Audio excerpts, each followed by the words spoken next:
ఏదైతే రష్యా లోపల వచ్చినటువంటి కమ్యూనిస్ట్ పార్టీ సాధించింది ఏంటి అని అంటే తన సొంత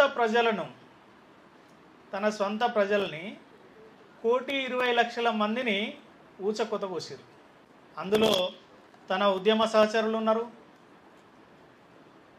తన సైనిక అధికారులు ఉన్నారు, తన పార్టీ సెక్రటరీ కింద పనిచేసేటువంటి స్టాఫ్ ఉన్నారు, పార్టీలో ఉండేటువంటి ఆఫీస్ బేరర్స్ ఉన్నారు, అందరు ఉన్నారు. ఏదో చెప్తుంటారు కదా, తన ఒక జీవి తన పిల్లల్ని తనే తింటుంది అని చెప్పి. అట్లా కమ్యూనిస్ట్ పార్టీ యొక్క స్వరూపం ఏంది అని అంటే 1,20,00,000 మందిని ఒక్క రష్యాలో చంపేసారు. అట్లా మిలియన్ల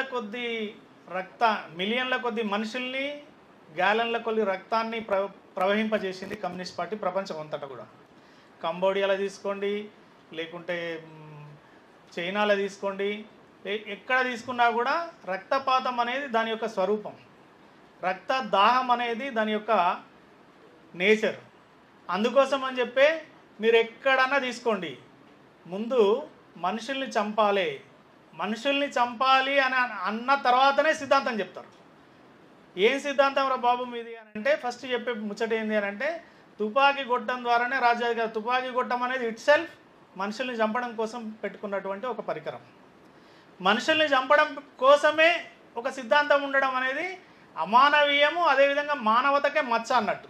ఏ సిద్ధాంతమైనా మానవాళి యొక్క డెవలప్మెంట్ కోసం ఆలోచిస్తాం, మానవాళి యొక్క అభివృద్ధి కోసం ఆలోచిస్తాం, మానవాళి యొక్క విశ్వమానవ కళ్యాణం కోసం ఆలోచిస్తామని చెప్తారు. ఏ సిద్ధాంతం చెప్పమన్నా కూడా.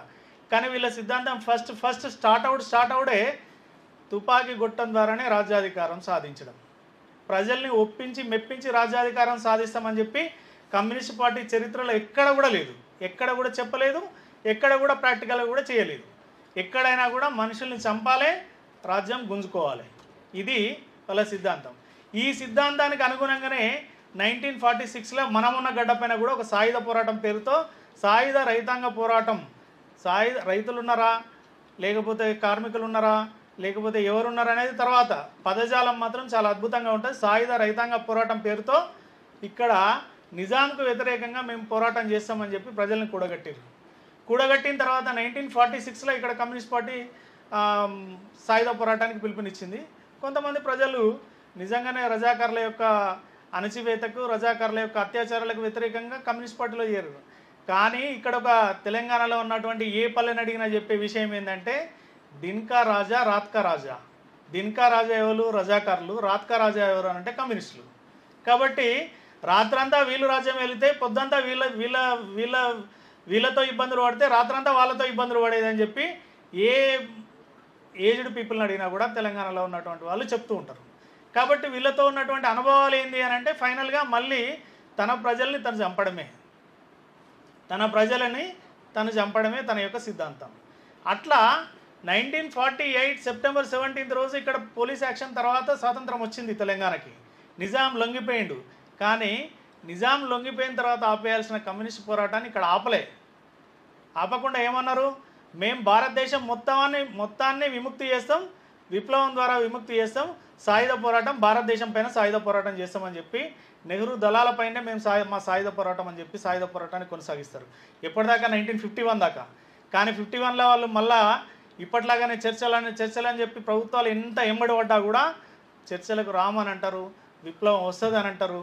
కానీ ఫైనల్గా తమకు తమే ఎవరు చెప్పారని చెప్పి రష్యా యొక్క అధ్యక్షుడు స్టాలిన్ చెప్పిండని చెప్పి తమకు తాముగానే వాలంటరీగా ఆయుధాలు అప్పచెప్పి మేము ఇన్ని రోజులు చేసింది తప్పు అని చెప్పి ఒక రకంగా చెంపలేసుకొని ఆయుధాలు అప్పగించి విప్లవం నుంచి బయటికి వస్తారు. బయటికి వచ్చేటప్పుడు కూడా ఒకటి చెప్తారు. ఒక ఇంట్రెస్టింగ్ థింగ్ ఏంటంటే అప్పటికే వాళ్ళు చెప్పే లెక్క ప్రకారంగానే 4,000 మంది దళ సభ్యులు చచ్చిపోతారు పోలీస్ యాక్షన్లో.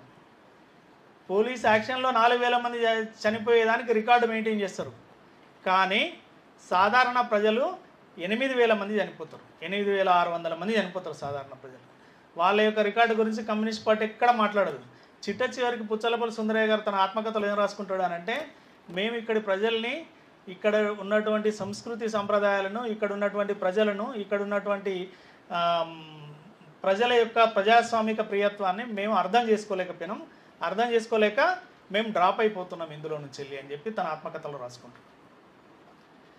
అంటే చేసిందంతా చేసి చివరికి మేము అర్థం చేసుకోలేకపోయినాం సరిగ్గా అని చెప్పి ఇంతమంది ప్రజలు అటు సాయుధ దళ అటు వాళ్ళ కమ్యూనిస్ట్ పార్టీ దళ సభ్యులైనా ఇటు సాధారణ ప్రజలైనా అందరూ కలిసి సుమారుగా 12,600 మంది చనిపోయిన తర్వాత అప్పుడు మెల్లగా చెప్తారు సిద్ధాంతాన్ని బోధించి ఇంకేం చెప్తారు అని అంటే ఇప్పుడు విప్లవం వచ్చే పరిస్థితులు లేవు, రేపు వస్తాయి కాబట్టి మేము మా సిద్ధాంతాన్ని ఒక ఎత్తుగడగా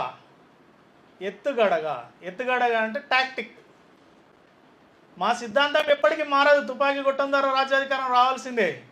కానీ ఇప్పుడు తుపాకీ తాత్కాలికంగా ఎందుకు పక్కకు పెడుతున్నాము అని అంటే ఒక ఎత్తుగడగా పక్కకు పెడుతున్నాము. ఇప్పుడు పరిస్థితులు బాగాలేవు కాబట్టి పక్కకు పెడుతున్నాము. పెట్టి మేము ప్రజాస్వామ్యంలో పార్టిసిపేట్ చేస్తాము, ఎలక్షన్లలో పార్టిసిపేట్ చేస్తాము. అంటే ఇబ్బందికరమైనటువంటి పరిస్థితి వచ్చినప్పుడు లేకపోతే స్టాలిన్ చెప్పిండని లేకపోతే ఈయన చెప్పిండని ఆయన చెప్పిండని ఓవరాల్గా దాన్ని కన్క్లూడ్ చేసేస్తారు. కానీ ఫైనల్ ఏంది, మళ్ళీ మా తుపాకీ కొట్టడం ద్వారానే రాజ్యాధికారం వస్తుంది. ఎప్పటికైనా మా సిద్ధాంతం ఇదే. ఈవెన్ సిపిఐ పార్టీ యొక్క ఆ సిద్ధాంతాలలో కూడా మనం తెలుసుకోవచ్చు.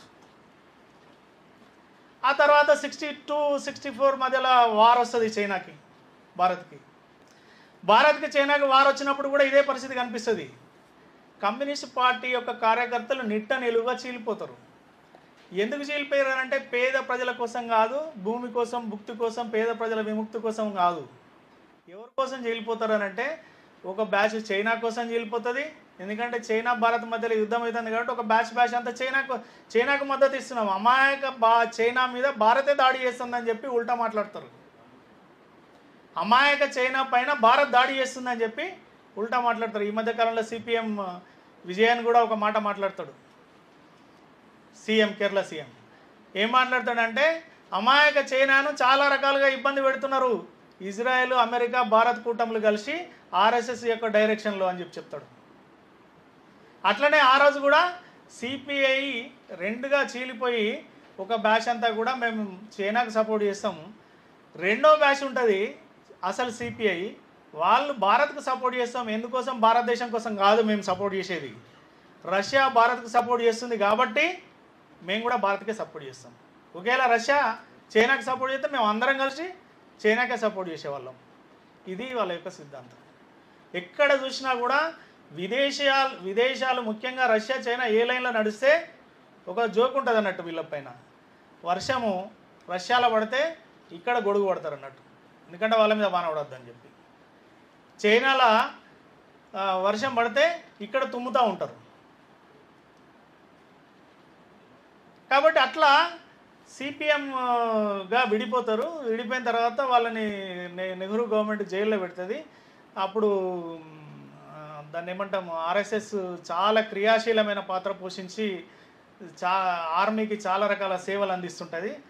సిపిఎం సంబంధించినటువంటి ఒక లీడరు అచ్యుతానందన్ అని చెప్పి ఈ మధ్యకాలంలో కేరళ సీఎంగా పనిచేసిన మధ్యలో వారు ఒక మాట అంటారు, చూడండి భారతదేశంలో పుట్టిన మనం ఎంతైనా కూడా మన తల్లి ఇక్కడే పుట్టింది, మన తాత ఇక్కడే పుట్టిండు, ఇక్కడ గాలి పీలుస్తున్నాము, ఇక్కడ నీళ్లు తాగుతున్నాము, ఇక్కడ ఫుడ్ తింటున్నాము. మనం చైనా కోసం జైలు ఉండు ఏంద్రబాయ్, ఒకవేళ జైలు ఉన్నప్పటికీ కనీసం రక్తమన్న దానం చేద్దాం. ఎందుకంటే మన ఆర్మీ సైనికులు అనేక మంది చనిపోతున్నారు, భారత ఆర్మీ వాళ్ళంతా మన సోదరులు. ఆర్ఎస్ఎస్ కూడా ఎట్లా చేస్తున్నది, మనం ఎందుకు చేయొద్దు అని చెప్పి ఒక పాయింట్ రేజ్ చేస్తాడు. రేజ్ చేస్తే మీకు అందరికీ తెలుసు కదా, అచ్యుతానందన్ను పార్టీ వ్యతిరేక కార్యక్రమాలకు పాల్పడ్డందున పార్టీ నుంచి బహిష్కరిస్తున్నామని చెప్పి 6 ఏళ్ల పాటు పార్టీ నుంచి బహిష్కరిస్తారు. ఏం పాపం చేసిండు అచ్యుతానందన్ అంటే భారత ఆర్మీకి రక్తం దానం చేద్దాం అన్నాడు అంతే. ఇట్లా మనం చెప్పుకుంటూ పోతే చరిత్ర లోపల చాలా విషయాలు ఉంటాయి అన్నట్టు.